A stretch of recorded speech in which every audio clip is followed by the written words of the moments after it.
नाशवान सुख को बंद करो भोगना। अलम विषय वार्तया नरक कोटि बीभत्सया, बंद करो ये विषय वार्ता का चिंतन कथन श्रवण, ये कोटि नरकों जैसा भय प्रदान करने वाला है। अभी तुम्हें समझ में नहीं आ रहा। ये विषय चित्र देखना, विषय चिंतन करना, विषय क्रियाएं करना बहुत करोड़ों जन्मों में किया है। थोड़ा संयम में हो जाओ।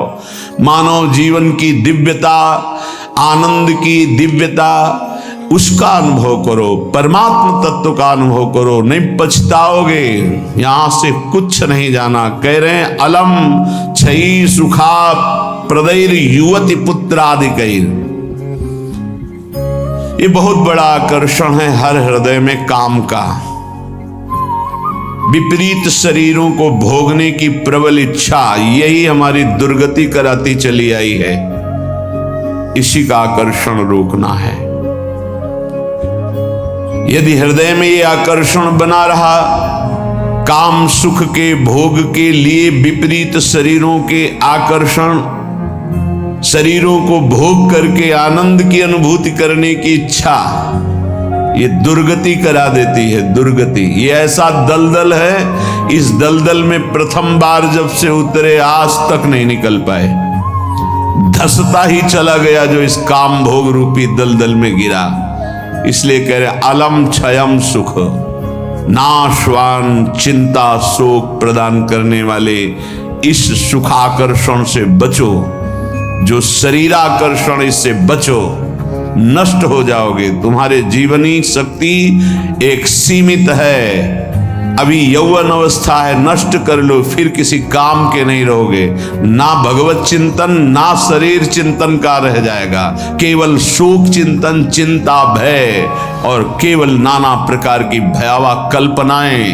बस संयम से नहीं चलोगे, धर्म से नहीं चलोगे तो कोई सुख तुम्हें कभी सुख प्रदान ही नहीं कर पाएगा। धर्मात्मा पुरुष धर्म पूर्वक जब सुख का सेवन करता है तो सुख उसे विरति प्रदान करता है, वैराग्य प्रदान करता है, फिर वो अनुराग के मार्ग में चल पाता है। इसलिए कह रहे कि ये क्षय नाशवान सुख है। अक्षय परमात्म सुख की तरफ बढ़ने के लिए तुम्हें मानव देह मिला था, लेकिन प्रदैर युवती,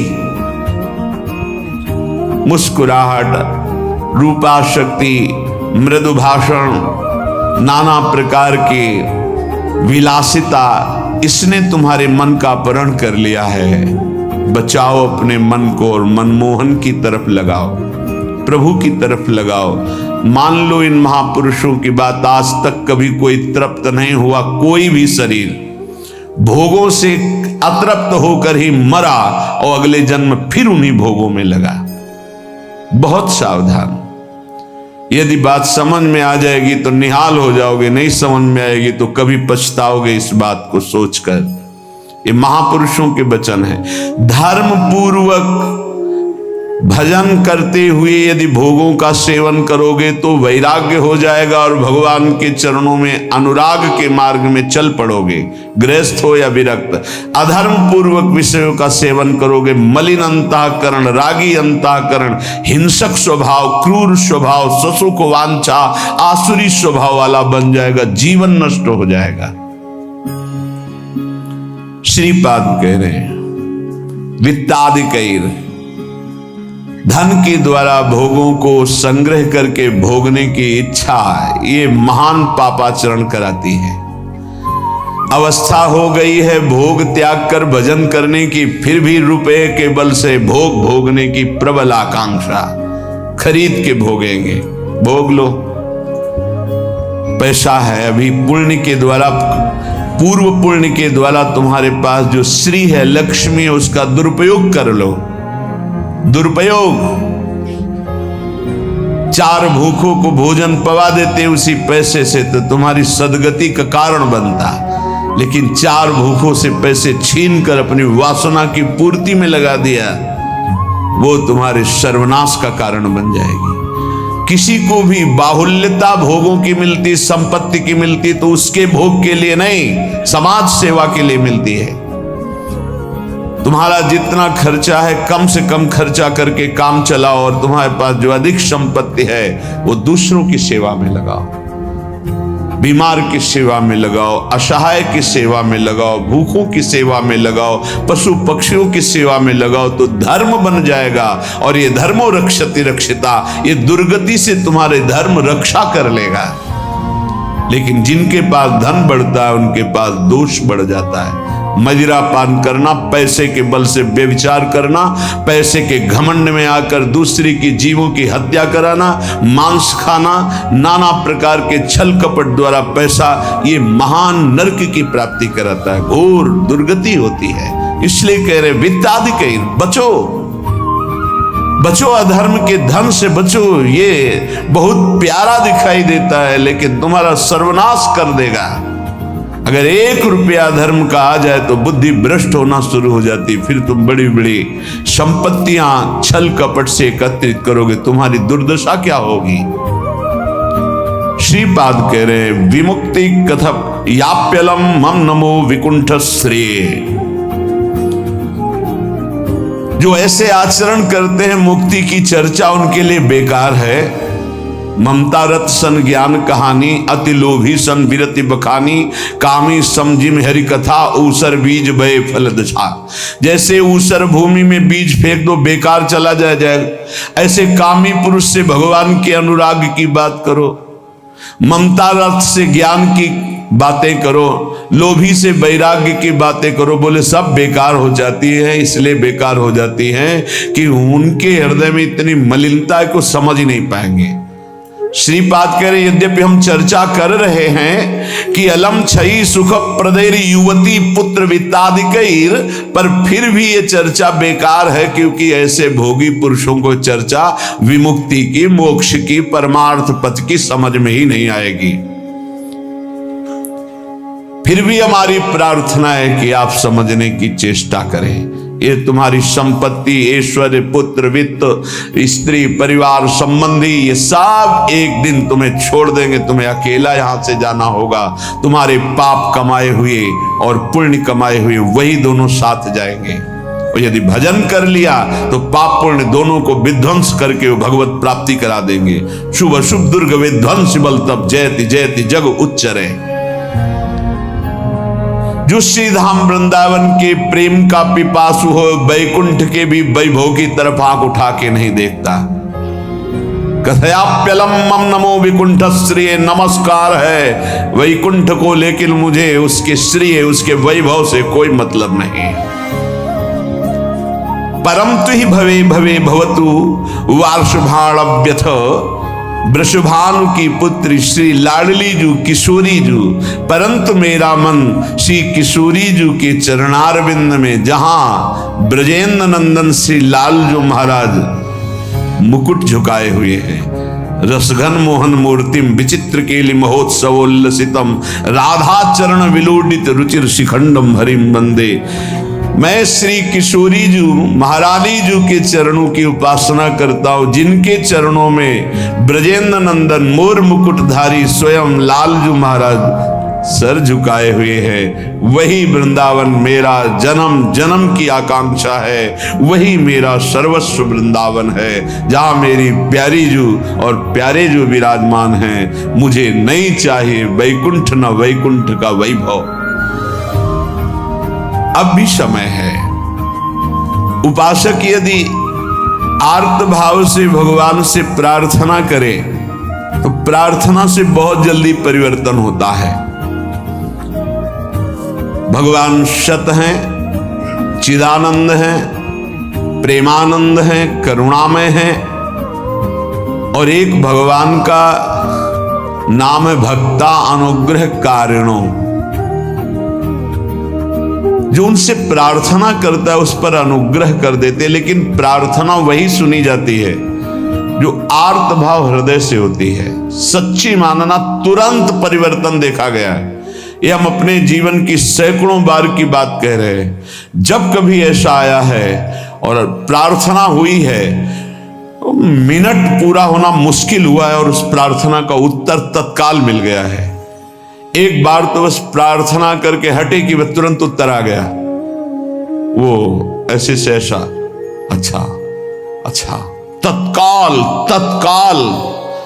बस अंतर ये होता है कि हम हृदय से प्रार्थना नहीं कर पाते, हमारी प्रार्थना कपट जाल से युक्त होती, इसलिए प्रभु मोहि कपट छल छिद्र न भावा। सच्चिदानंद रूपाय भक्तानुग्रहकारिणो माया निर्मित विश्वाय महेशाय नमो नमः। हे नाथ, आप सच्चिदानंद में हैं, सच्चित आनंद में। तात्पर्य, हम आपको कुछ दे सकें ऐसी सामर्थ्य नहीं। सच्चिदानंद को ये पार्थिव जो मायाकृत पदार्थ हैं, भोग सामग्री, ये भ्रम हटा दीजिए। हमने कई बार प्रार्थना किया है, ये केवल हमारे भावों को प्रकट करता है, इसलिए वस्तु सामग्री का महत्व है।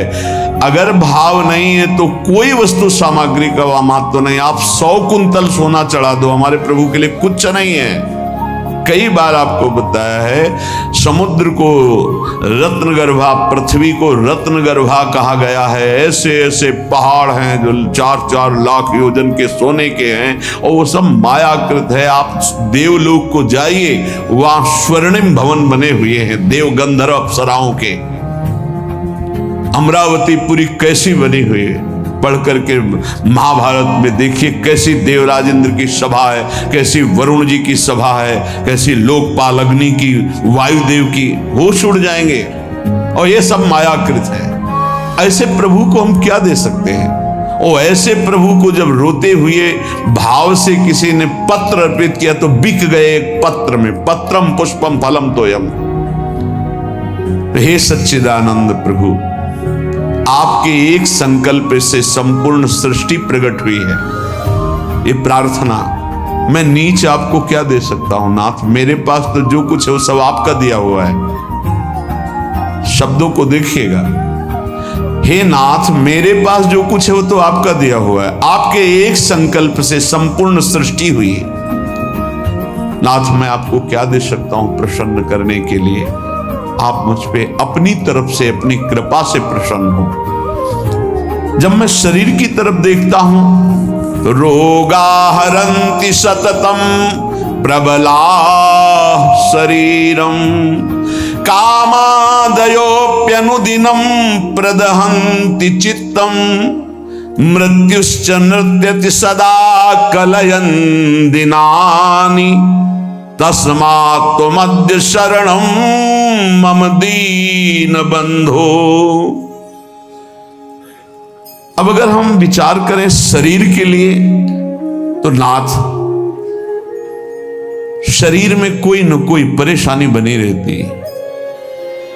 रोगाहरन्ति सततम प्रबला शरीरम। ये प्रबल रोग शरीर को छीन कर रहे हैं। High blood pressure, low blood pressure, sugar, ये वो। हम क्या आपसे वादा करें कि हम ऐसी साधना करेंगे कि आप प्रसन्न हो जाएंगे? पहली बात बाहरी वस्तुओं की। नाथ, आपने एक संकल्प में अनंत ब्रह्मांडों का सृजन किया। स्वामी, मेरे पास जो वस्तु आपकी दी हुई है, मैं किस वस्तु से आपको रिझा सकता हूं? नाथ, वो तो आपकी दी हुई है। रही शरीर की बात, तो रोगाहरन्ति सततम प्रबला शरीरम। प्रबल रोग हमारे शरीर की शक्ति को छीन कर रहे हैं। अंदर आए सूक्ष्म शरीर, तो कामादयोप्यनुदिनं प्रदहन्ति चित्तम। ये काम, क्रोध, लोभ, मोह, मद, मत्सर इतना गंदा किए हैं अंदर की, हम कैसे आपको कहें कि हम अंदर से आपका ध्यान धर पाएंगे? कभी काम अपना प्रभाव दिखाता है, कभी क्रोध अपना प्रभाव, कभी लोभ, कभी मोह, कभी अहंकार, कभी ईर्ष्या। नाथ, बड़ा गंदा हृदय है।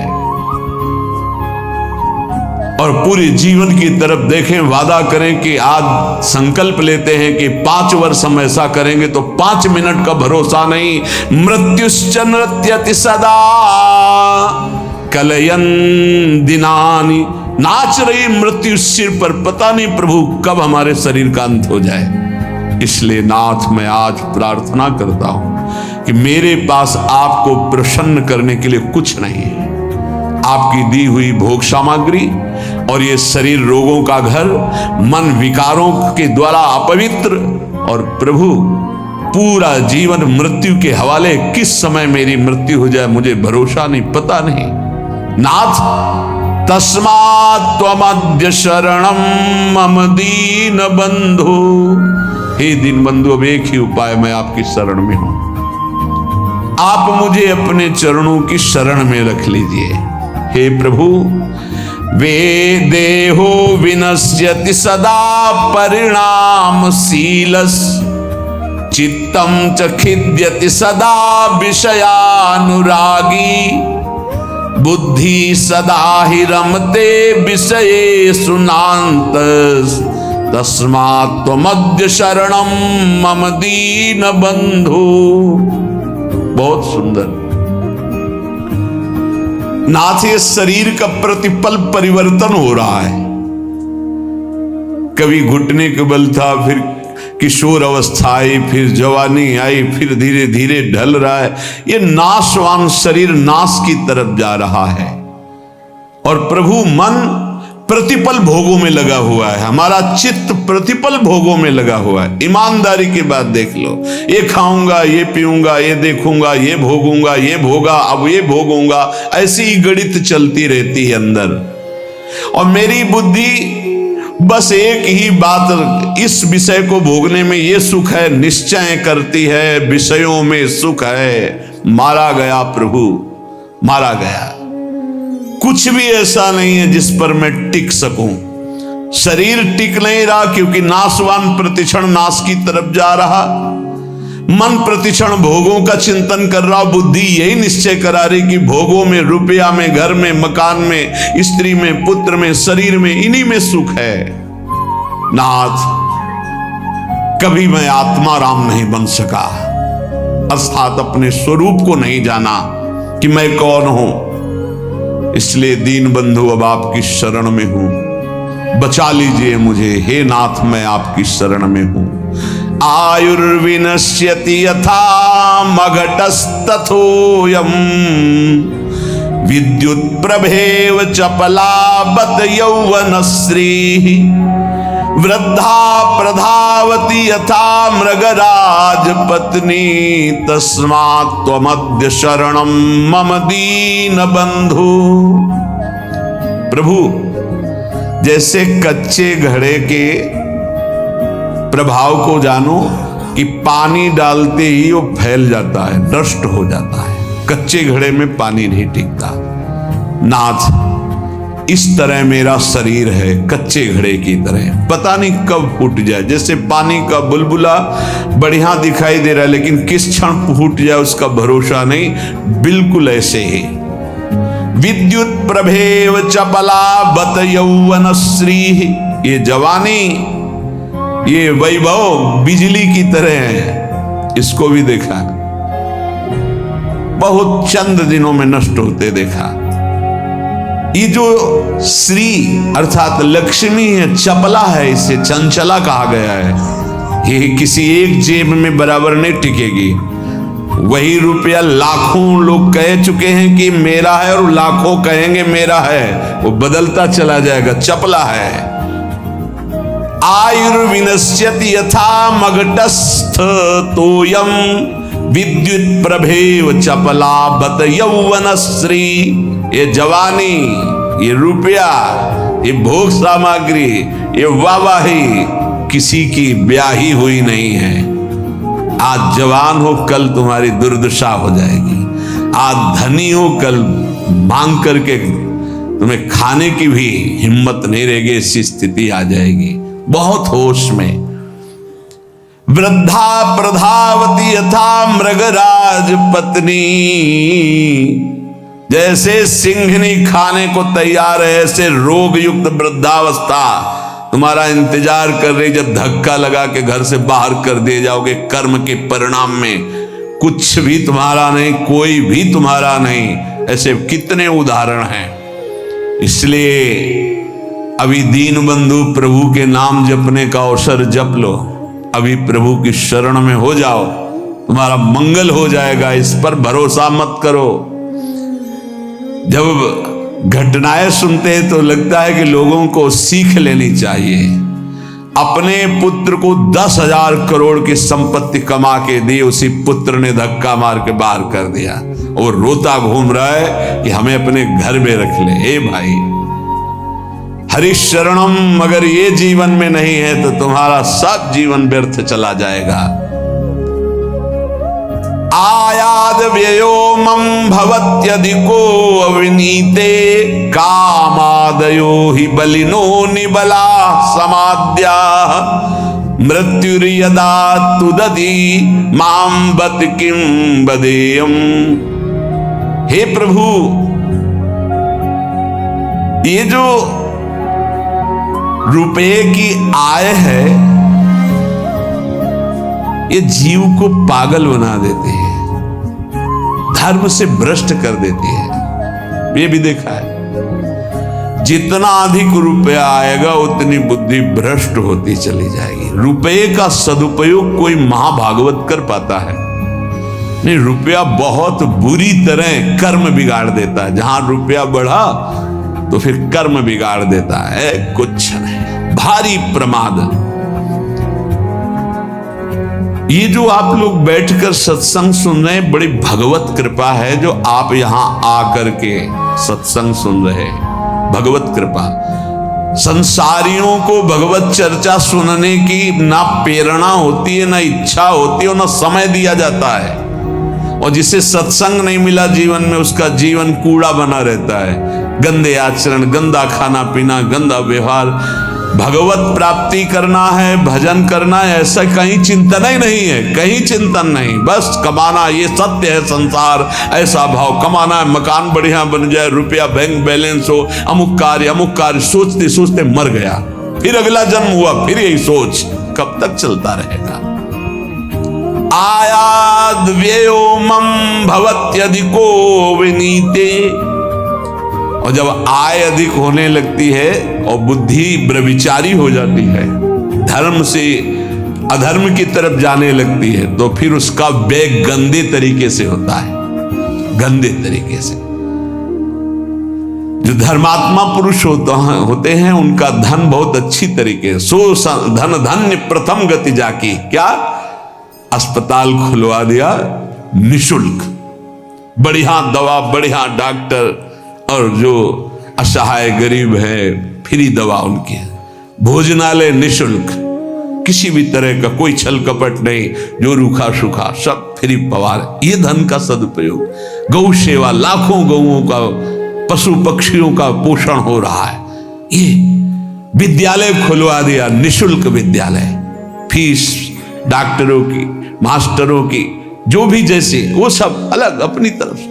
औषधालय, विद्यालय, ये सब वो धर्मात्मा पुरुष का ऐसे खर्चा होता है। अधर्मी का खूब शराब पी रहे हैं, व्यभिचार कर रहे हैं, कितने रुपए लगे आज के नाच में, इतने लगे पार्टी में। अस्पताल खुलवा देते तो पूरे तुम्हारा परिवार का कल्याण हो जाता, कितना लाभ मिलता। जो धनाभिमानी हैं उनके द्वारा धन का सदुपयोग नहीं होता, जो भगवत चरणारविंद के आश्रित है उनका सदुपयोग होता है। बोले प्रभु, अधिक आय होने पर धन का व्यय गलत तरीके से होने लगता है। नाथ, उसका प्रभाव यह हुआ कि काम आदि दोष बहुत बढ़ जाते हैं, बहुत बढ़ जाते हैं। कामादयो ही बलिनो निबला समाद्या, इतना निर्बल कर देता है कि वो बुद्धि से निश्चय ही नहीं कर पाता कि ऐसा करना चाहिए कि नहीं, वो ना करने योग्य व्यभिचार करता है। कामाद्या ही बलिनो निबला समाद्या मृत्युर्यदा तुदति माम बत किम बदेयम। क्या कहूं प्रभु, इतना निर्बल कर दिया काम ने कि अब अपने को रोक नहीं पाता हो। अब तो मृत्यु का दंड मिलेगा और नरक की दुर्गति भोगनी पड़ेगी। नाथ, अब तो आप संभाल लीजिए, आपकी मैं शरण में। एक ही उपाय है, तस्मात्। अब एक उपाय है, आपकी शरण में हूं दीन बंधु, आप स्वीकार कर लो। दीन बंधु, हे भगवान, तप्तं तपो नहि कदापि मयेह तन्वा, वाण्या तथा नहि कदापि तपश्च तप्तम्, मिथ्या विभाषण परेण न मानसं हि, तस्मात् त्वमद्य शरणं मम दीन बंधु। प्रभु कभी किसी तीर्थ में जाके कष्ट रूपी तपस्या नहीं की। करना चाहिए हर गृहस्थ को, विरक्त को भी। आप गृहस्थ हैं, वृंदावन धाम आए, एक दिन तो उपवास कीजिए, पानी पी के रहिए, चाहे जितने करोड़पति हों। अगर लाभ लेना है तो बात हमारी प्रार्थना मान लीजिए। एक दिन में मर नहीं जाओगे। एक दिन उपवास करो, 3-4 दिन के लिए वृंदावन आए हो तो 24 घंटे केवल पानी पी के रहो। नहीं, ऐसी स्थिति आएगी महीनों पानी नहीं जाएगा मुख में। बात मान लो, तुम्हारे कर्म भस्म हो जाएंगे जो अशुभ कर्म करते हो। वृंदावन आओ, हरिद्वार जाओ, काशी जाओ, तीर्थ यातन करो, करो अवश्य करो, जिससे तुम्हारी मलिनताएं नष्ट होंगी। लेकिन होटलबाजी मत करो, तीर्थों में जाकर के पिकनिक मत मनाओ, गंदे आचरण मत करो तीर्थों में। नहीं, पुरखा भी जो तुम्हारे कुछ ऊंचे होंगे ना, वो नरक चले जाएंगे। 21 पीढ़ियां तरती तो 21 पीढ़ियां नरक भी जाती है। तीर्थ याटन करने का लाभ वही ले पाता है जो तीर्थों में जाके तप करता है, कष्ट सहता है। एक दिन जल से व्यतीत करो, दूसरे दिन फलाहार करो, तीसरे दिन थोड़ा अन्न ले लो। कोई अपराध न बनने पावे, बचा के अपने पुण्य निकल जाओ। कोई दोष दर्शन न करो, किसी की निंदा न करो, कोई पापाचरण न करो। तीर्थ आए हो, किसी को जब तक साधु संग नहीं मिलता तो तीर्थों का भी लाभ नहीं ले पाते। वृंदावन धाम आए, मुख में मसाला खाए, 25 से थूक दिया, वैष्णव आ रहा जब करते, और उसके पैर में पड़ा, सारे सुख तो थूकने वाले के नष्ट हो गए। दोना में चाट खाई, परिक्रमा मार्ग में फेंक दिया। उनको क्या पता है कि कहां क्या है। दीवाल में ऊपर लिखा है राधा, और वहीं खड़े लोग संग। तुम्हारे पुरखा भी सुकृतहीन हो जाएंगे जो तुम आचरण कर रहे, क्योंकि तुम्हारे भाव का संबंध है वहां से। बहुत सावधान। तीर्थों में लाभ तभी ले सकते हो, लघु शंका बहुत देख के, कहां करना, थूकना बहुत देख के। तीर्थों में जाए, पक्का एक दिन उपवास करे, एक दिन फलाहार करे, एक दिन थोड़ा सा अन्न, और वो भी पवित्र अन्न। ऐसा नहीं कि आदेश कर दिया खूब छौंक बघार के प्याज लहसुन हो, ये वो। तीर्थ याटन करने गए हो, ऐसे थोड़ी जाया जाता है तीर्थ याटन। मनोरंजन के लिए मत जाना कभी हरिद्वार, ऋषिकेश, काशी और वृंदावन। मनोरंजन के लिए मत आना। अगर मनोरंजन के लिए आए हुए हो तो जितने सुकृत हैं सब नष्ट हो जाएंगे। यहाँ का होटल लिया और वही सब करते हैं जो बंबई कलकत्ता में करते हैं। बंबई कलकत्ता नहीं है, ये नित्य विहार स्थली प्रिया प्रीतम के। एक सुकृत करोड़ों सुकृत के बराबर, और एक पाप करोड़ों पाप से भी भारी पड़ेगा यहाँ। इसलिए होश में तो कह रहे प्रभु, तप्तम तपो नहीं कदापि मयेह तन्वा। इस शरीर को कभी तपस्या के द्वारा कष्ट नहीं दिया, तीर्थों में जाके देना चाहिए कष्ट। हम माघ में देखो ना, बड़े बड़े सुकृतशाली वहां जाते हैं, पांडाल खोलते, संत महात्माओं का वास कराते, भोजन कराते और 3 बार नहाते हैं। माह महीने में गंगा जी का नहाना भारी तपस्या है। ऐसे एक डुबकी लगाओ तो लगता है सर है कि नहीं है, कुछ पता ही नहीं चलता, इतना ठंडा चल रही वायु। हाँ, गीजर में नहाने वाले गंगा जी में कब डुबकी मार पाएंगे। तो तीर्थों में जाते 8 बजे वहां से उठे हो, गीजर से नहा धो के पान वान खा के बाहर। ऐसे तीर्थ नहीं होते। 3 बजे तड़के जाओ, गंगा स्नान करो, बैठो भजन में, माला चलाओ। 3 दिन 4 दिन जो वृंदावन वास, तीर्थराज, प्रयागवास, काशीवास, ये कठोर तप पूर्वक किया जाता है। पर प्रभु कभी ऐसा नहीं हुआ। दीन बंधु और वाण्या तथा नहीं कदापि तपश्च तप्तम। वाणी का कभी तप नहीं किया। शरीर का ये तप है तीर्थ याग, और वाणी का तप 2 घंटे 3 घंटे बैठ गए, खूब नाम कीर्तन किया, राधा राधा राधा। नाम कीर्तन में मन बड़े पुण्यात्मा पुरुष का लगता है। और नाम संकीर्तनम यस्य सर्व पाप प्रणाशनम, समस्त पापों को विध्वंस कर देता है नाम कीर्तन। तो वाण्या तथा नहीं कदापि तपश्च तप्तम, नाथ कभी शरीर से तो तप तीर्थों में किया नहीं, वाणी से कभी नाम कीर्तन का तप नहीं किया। पूरी चतुरासी जी गा लिए, सुधा निधि गा लिए, यमुना के तट पर बैठ करके आए 2-4 दिन के लिए और परिक्रमा लगाए, नाम कीर्तन में बैठे, नाम कीर्तन किया, ये कभी तप नहीं किया। मिथ्याभिभाषण परेण, जबान से झूठ बोलना, गाली देना, निंदा करना, पापाचरण करना, प्रभु शरीर से पाप, वाणी से, और मानसम ही, और मन से प्रभु पूछो मत, मन तो सदैव पाप ही सोचता रहता है। तस्मात् मध्य शरणम मम दीन बंधो, हे दीन बंधु ऐसे मुझ नीच को अपनी शरण में रख लो।